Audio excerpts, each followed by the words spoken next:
you were commander in SARS. Yes. What's the connection of the SARS with financial crime, with going through the phones and laptops of young people? How did they move away from armed robbery to financial necromancy? Now they are all interwoven. When you look at the modern crime and strategies that are deployed by the youth, you know, discover that kidnapping is done at times using handsets to lure people into locations that can take captive of them.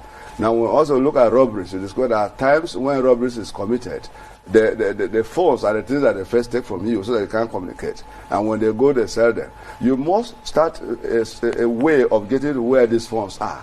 And in so doing, those who are the majority of using these phones are always the youth. Now, when you also look at the level of age grades involved in violent crimes, there are always those that are within the ages of 15 to 35. These are the young men and women that those see them coming the in there. Category. Now, so no matter what you say, SARS deals mostly with the youth, because 90% of suspects you have in your say are always those who are young men and women that are there.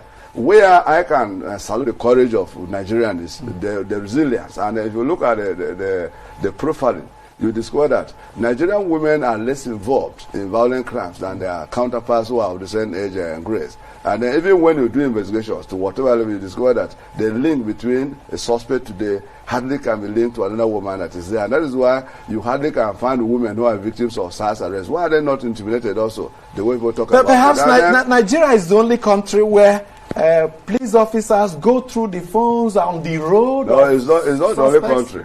Now, the mandate of a policeman is to dictate crime. You can dictate crime also involving most of these new trends in crime fighting technologies that are coming on board. Now, we were not trained during we were there in our manual, so also talk about cyber security, cyber crime today.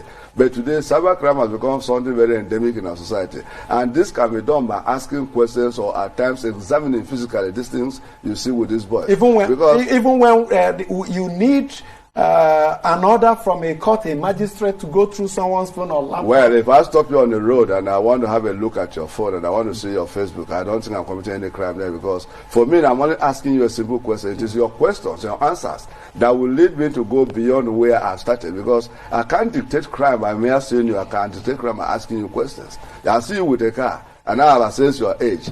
And I know in Nigeria, I know how difficult it is for a particular person who is 20, 30 to start having a car that's worth 7 million.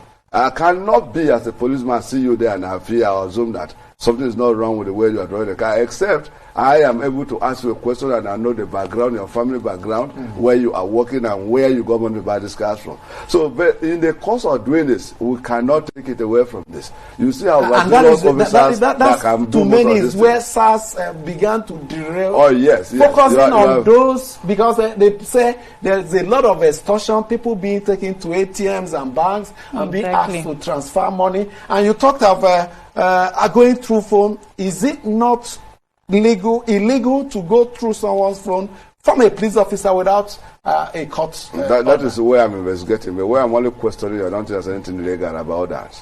There's nothing illegal about that, because I am trying to dictate whether you commit an offense or not. And I can only do that by asking you and then doing most of these simple questions and answer session with you. It's just like asking you what's the plate number of your car. I am not supposed to be asking you that. I am supposed to know that you have a car, you should know the plate number of your car.